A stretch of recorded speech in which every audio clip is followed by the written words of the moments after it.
So now, when it comes to our people, they say we the highest of the consumers. Right.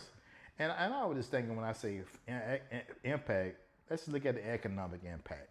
So let's give an example. All right. $100 divided by 12. You know, that's what, right at $8 and some change, $100. And let's just say if I convince my child, you know what? I'm gonna put this $100 in something different for 18 years.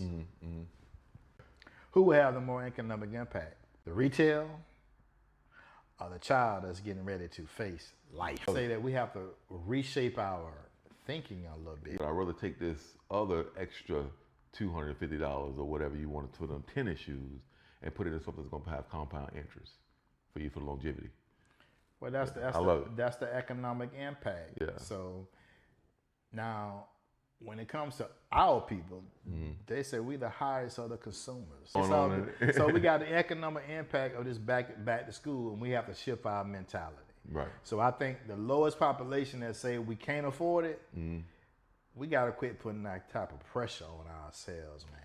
Okay, so it's not. I don't think it's just the school. I don't think it's just the clothing as well. I think it's just it's also the materials that they need. Now, me and my wife, we went to buy some materials for our goddaughter. You know, some school supplies or whatever. That's all that bad so here it is. But that's cheap compared to the clothes. That's cheap, way cheap compared to the clothes. But still, in all, two packs of crayons, 2 coloring this, do this and that and that. By the time I got done with the bill, the list that they send you is telling you this what they need to have at school. It was $105. Okay, $105 for the list. They're gonna use that in school. Versus $300 for a pair of tennis shoes. Versus five. I've heard some children, you know, parents are saying that the average child now taking $500, $600, $700 per person to get them some at least 1 or 2 weeks worth of clothes. And you know, the annual ritual have to happen. Right. It has to happen because the kids do grow. Yeah, they do, definitely.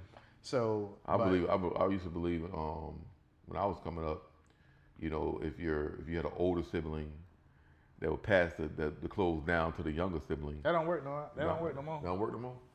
I want my stuff new. I want to pass now. You want your stuff new now? Because why are we making Polo rich? Why are we making Tommy Hilfiger rich? Why are we making whatever brand Abercrombie rich? You know, the best thing I ever did in my life, I found out that all the materialistic things like with clothes and shoes and stuff like that, it really didn't mean that much to me. It's very, very good. Right. And so versus going to the consumers with these name brand clothes, you can get a certain amount of clothes that still look good, just don't have a name brand on it. Well, impression is everything. Impression is everything. And that's what our retail giants they figured it out. Have figured it out. They figured it out. Their marketing.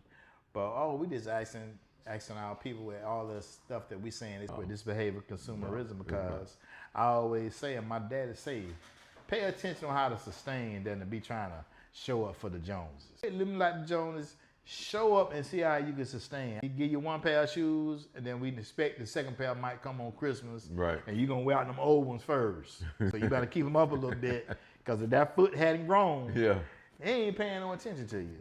Nothing whatsoever. He's not paying no attention to you. So that also teaches the pressure to fit in is very high.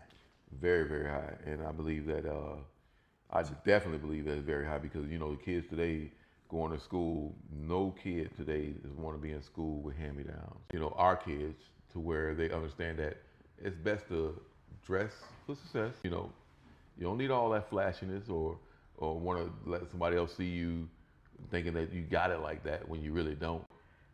Put that money into something that's gonna have some longevity for you. Like I say, at the end of the day, just to wrap this up, man, consumerism kind of promotes the unnecessary shit. What's the best?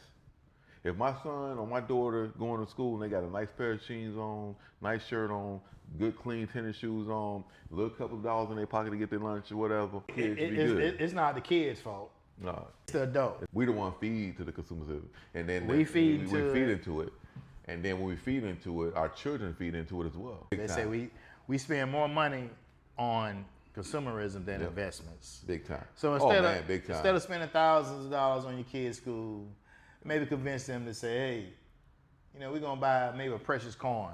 Not just that. A precious coin. Then you get a little bit, get a cash flow, we'll buy you a pair of Nikes. You buying polo, you like polo, put money into the polo stock. So we got to retrain. We got to retrain our mind and consume, but pay attention to what the hell we consume.